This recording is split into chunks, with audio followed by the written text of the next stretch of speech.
Baik, selamat pagi semuanya, saudara-saudara.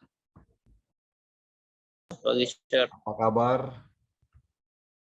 Baik, Sir. Ya, terima kasih sudah bergabung di grup kelas kita Sejarah Gereja Eropa di semester ganjil ini ya.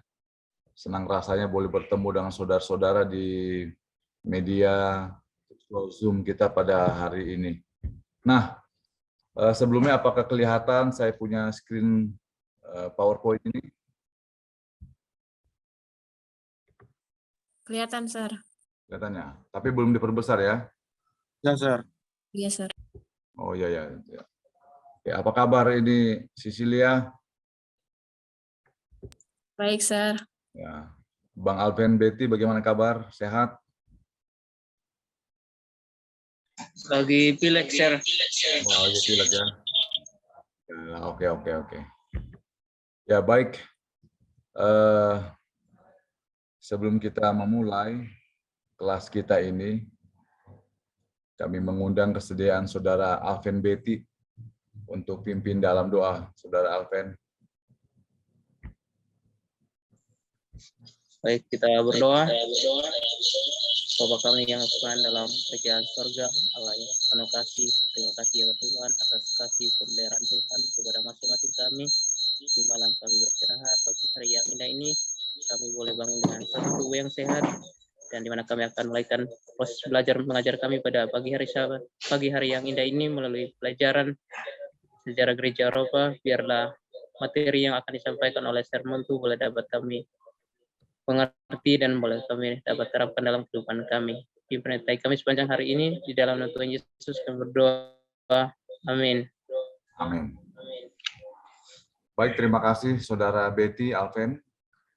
Saudara-saudara, pada pagi hari ini merupakan satu pertemuan kita yang pertama dalam kelas Sejarah Gereja Eropa di semester ganjil.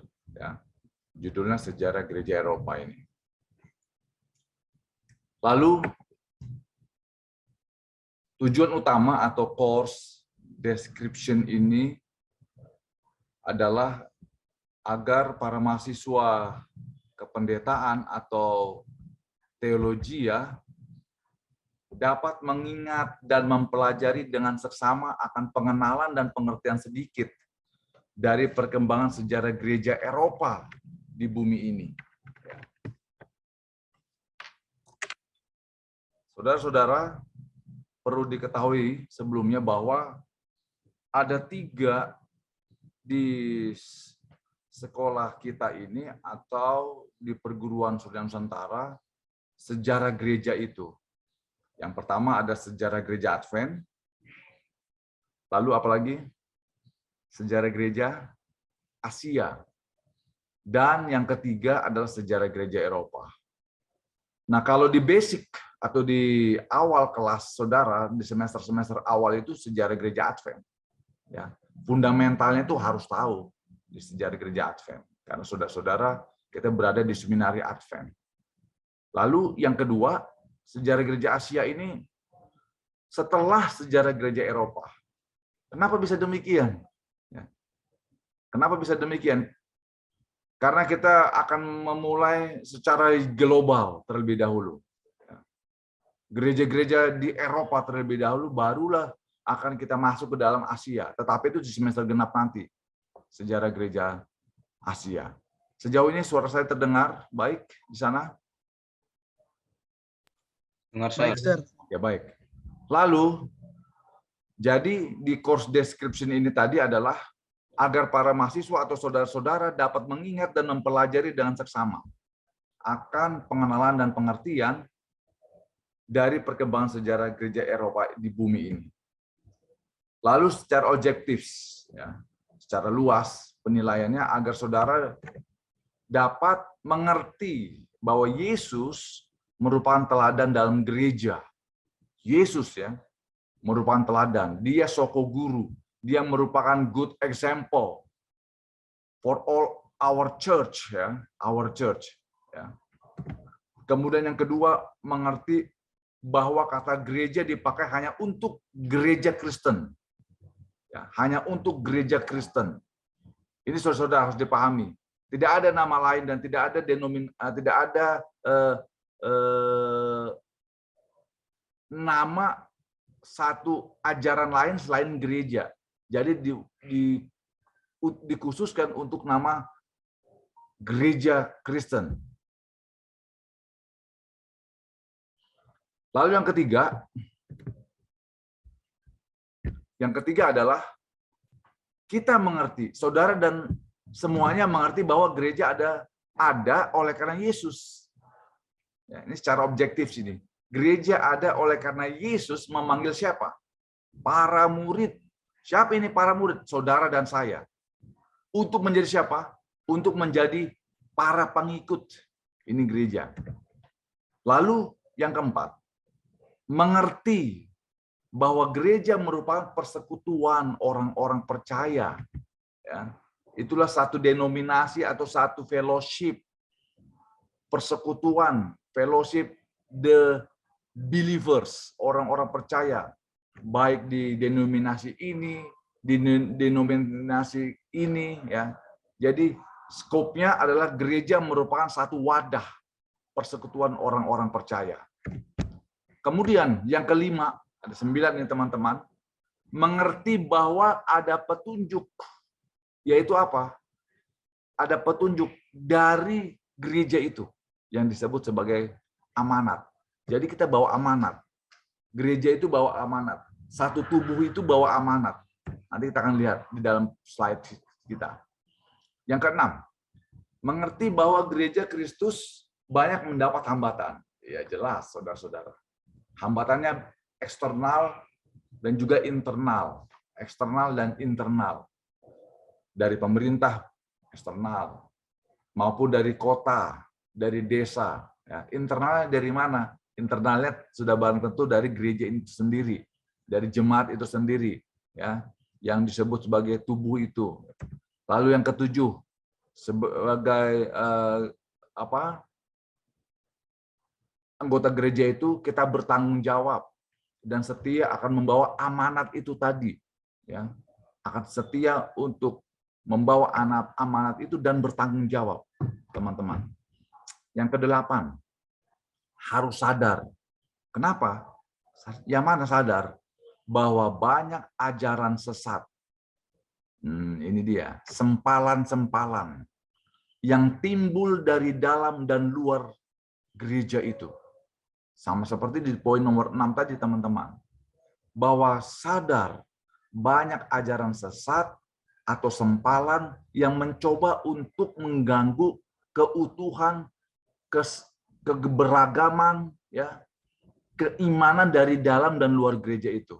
Yang terakhir, objektifnya, mengerti bahwa gereja dapat maju dan dihalangi dunia sekitar.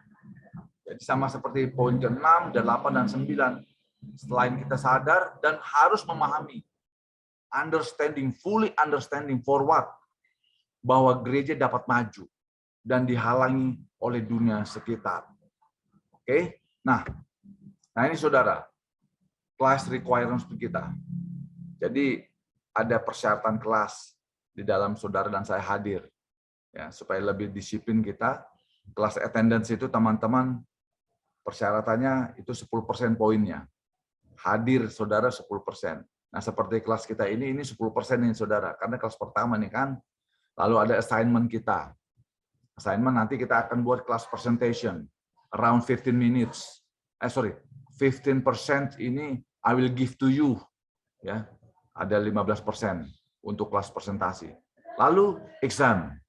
Exam itu ada oral atau kelas partisipasi. Kita akan bentuk grup-grup, ya, saudara-saudara, kita akan buat grup. Lalu ada juga secara personal. Ya. Bagaimana saudara di dalam kelas itu secara personal terlibatkah atau tidak? Okay. The second one in the examination is quizzes. Tentu ada quizzes. Kemudian ada midterm, saudara-saudara. Tadi kelas oral itu ada 10%, kemudian quizzes itu ujian harian itu ada 10%, lalu midterm ini saudara-saudara ujian apa nih? Tengah semester 20%. final exam itu 35%. Ya, remember for the requirements. Oke, saudara, ini dia punya regulasi aturan kita. Dosen dan pengikut kelas mata kuliah. Jadi kalau saudara nanti lihat saya, enggak apa-apa ditegur, sir, bilangnya enggak boleh pakai HP, enggak boleh bawa HP, atau kecuali ada kedukaan menderita mendadak duka ya. Dosen dan pengikut kelas mata kuliah tidak diperkenankan menggunakan handphone. Oke, kecuali ya, saya nggak buat.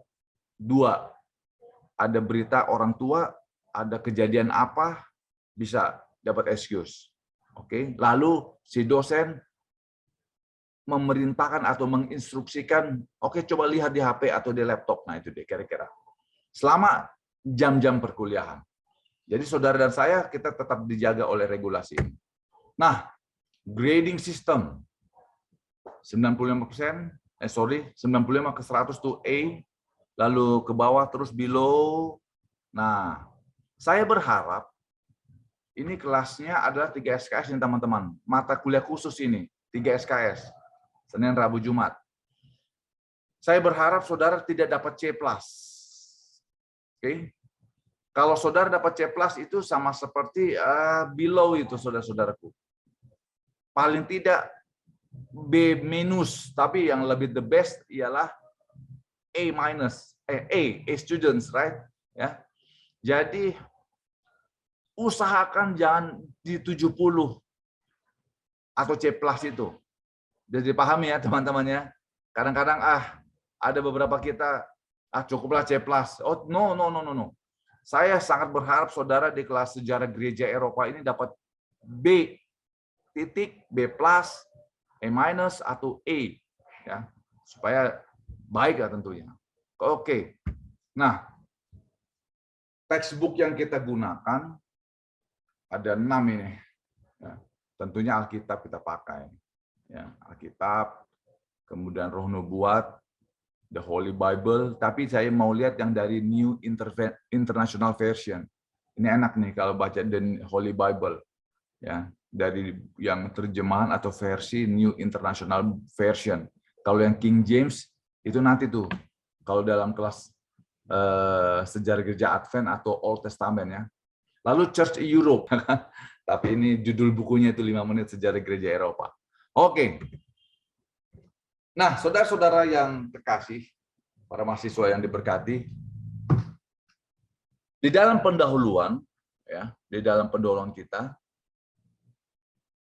ditegaskan bahwa secara fundamental sejarah gereja itu berbeda dengan sejarah kebudayaan umum atau dengan sejarah aliran rohani yang lain. Sudah barang tentu, jelas bukan? Sangat berbeda. Karena kita tidak berbicara tentang art, general art. Tetapi kita bicara tentang church history. Ya. Kebudayaan umum itu ada lain, ada lagi dia punya scope. Kemudian aliran rohani yang lain ada lagi. Ya. Dan di seminari-seminari seperti Sekolah Tinggi Filsafat Teologi kita ini, ada perbandingan agama 1 dan perbandingan agama 2. Nah, di perbandingan agama 1, itu Hindus-Buddhis, Hindu-Buddha itulah disinggung. Lalu di perbandingan agama kedua tentang Islamologi, itu di seminari-seminari itu. Ya. Nah, sekarang ini gereja Eropa, kerohanian juga. Tadi di awal kita katakan di objektif PowerPoint tadi, karena yang disebut gereja itu hanya untuk gereja Kristen. Kalau di perbandingan agama 1 itu Hindu-Buddha ya kan bukan menyinggung tentang kekristenan. Tetapi bagaimana Hindu-Buddha itu bisa masuk di dalam perkembangan sejarah mereka masuk di Indonesia atau di dunia ini. Kemudian apalagi dikatakan? Sebab itu nama gereja tak boleh dipergunakan untuk agama lain. Ya, enggak bisa dia ya. Tapi kalau untuk membandingkan di dalam materi kelas, ya nanti kita akan lihat. Kenapa, saudara-saudara? Kenapa enggak bisa dipergunakan untuk agama lain? Karena hanya satu kan gereja-gereja Muslim, Hindus, Buddhis, kemudian agama-agama yang lain. Karena Yesus sendirilah yang bentuk gereja. Nanti kita akan lihat ini. Karena Yesus yang bentuk gereja itu, namanya gereja. Lalu apalagi dikatakan? Ini masih pendahuluan, saudara-saudara. Saudara dan saya, kita semua secara general ini dipanggil dalam satu persekutuan dengan Dia yang membentuk gereja itu. Jadi wujud gereja itu sendiri pertama-tama dikenal dengan fellowship with Christ. Fellowship with Christ, saudara-saudara. Dan dalam satu gereja Kristen itu, jika persekutuan itu tidak ada, maka sudah barang tentu tidak layak atau disebut gereja dan tak berhak disebut sebagai gereja. Bersekutu tadi di dalam Kristus. Ya, tidak mungkin bersekutu di dalam nama yang lain. Di dalam Yohanes 14 ayat 6, akulah jalan, kebenaran, dan hidup. Nah, itu dia tandaskan, dia tegaskan bahwa kita bersekutu di dalam yang mengaku sebagai akulah jalan, kebenaran, dan hidup. Ya kan?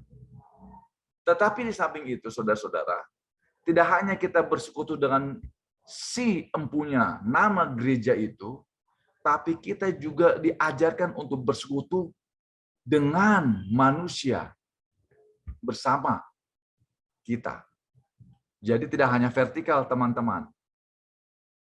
Tetapi kita juga harus secara horizontal. Jadi tidak hanya ke atas, tapi kita harus juga memandang dan bersekutu bersama-sama dengan manusia di kiri kanan kita. Ya, kalau bisa, ya bukan kalau bisa lagi, ya terkadang kalau di dalam kehidupan kita, wah dia tidak berkepribinatangan, ya kan? Artinya, ya bukan hanya kita mengasihi manusia, tentunya kita mengasihi Tuhan kan? Bukan hanya kita mengasihi Tuhan atau manusia, kita juga mengasihi apa? Makhluk ciptaan yang lain, termasuk hewan atau tumbuh-tumbuhan yang ada di mana? Di sekitar kita. Oke, nah ini dia. Jadi persekutuan itu mengingatkan kita bahwa gereja ini adalah bersama dengan Kristus. Bersama dengan Kristus dan diawali oleh si pencipta, yaitu Allah atau Yesus Kristus itu sendiri. Nah ini ayatnya, saudara-saudaraku.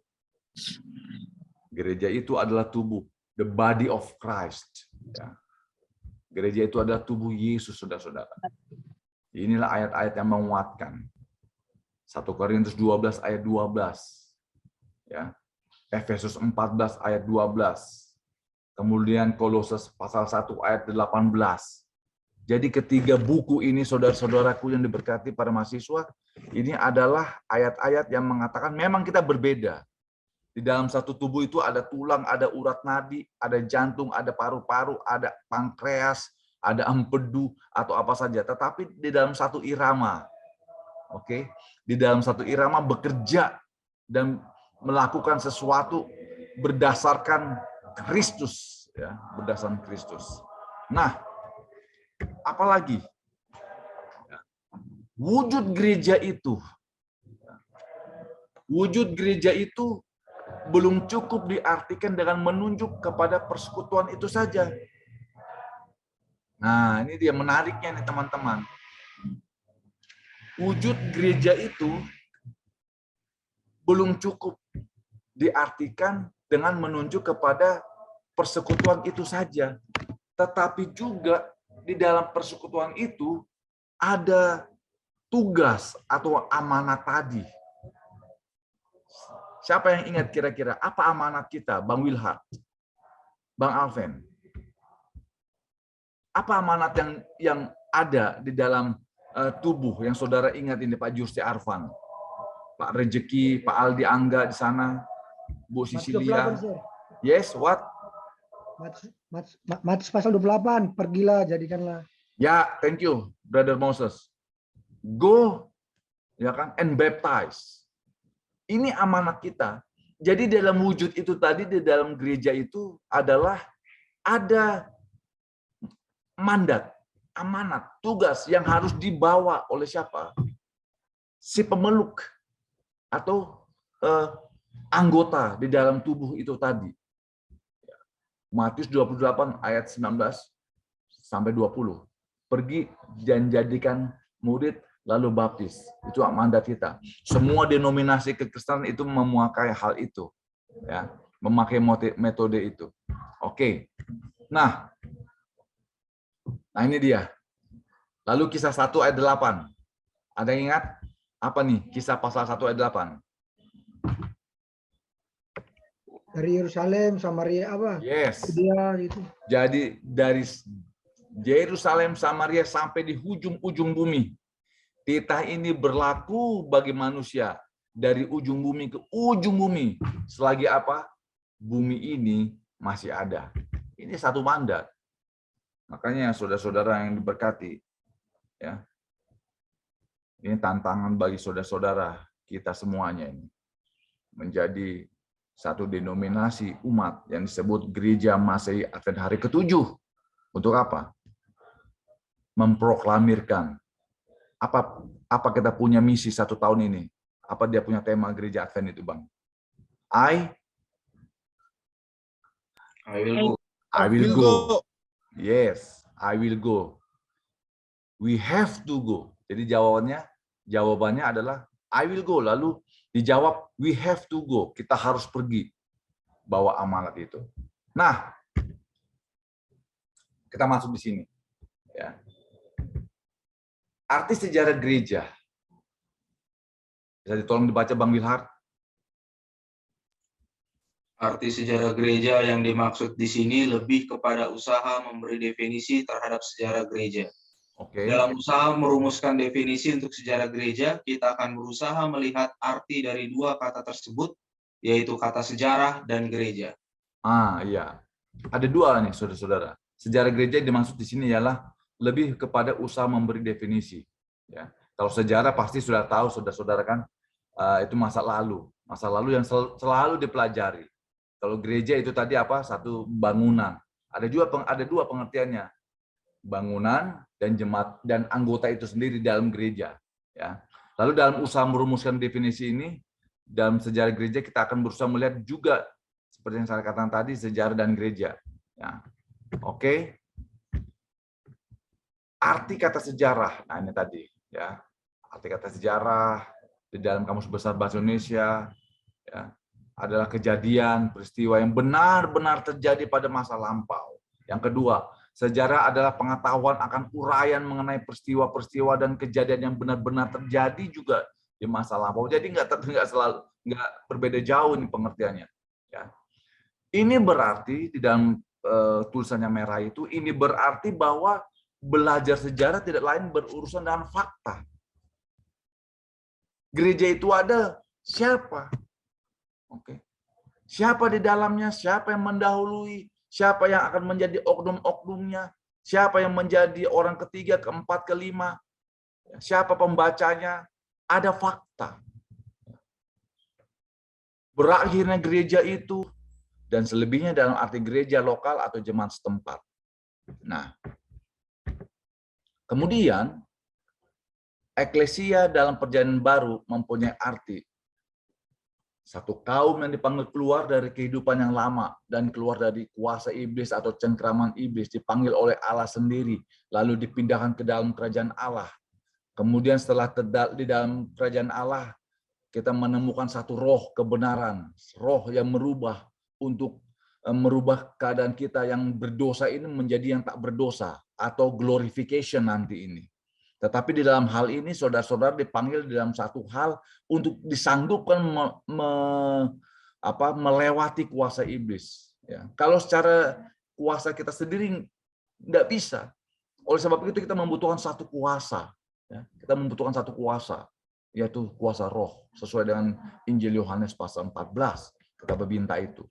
Lalu eklesia adalah kaum yang dipanggil keluar dari hidup, ya, bagi diri sendiri. Ya. Dan dipanggil untuk hidup bagi Tuhan.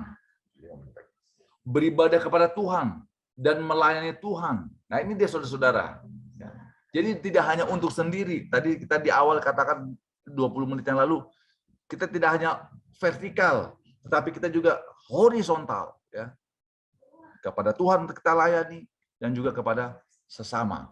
Bapak Berhoff katakan, dari kajian tentang gereja dan sejarahnya, maka perlu disadari hal berikut, teman-teman. Gereja ada karena Yesus memanggil saudara dan saya. Menjadi siapa? Pengikutnya. Maka gereja mempunyai wujud, yaitu persekutuan dengan Yesus dan persekutuan dengan manusia lain dan persekutuan dalam melaksanakan amanatnya.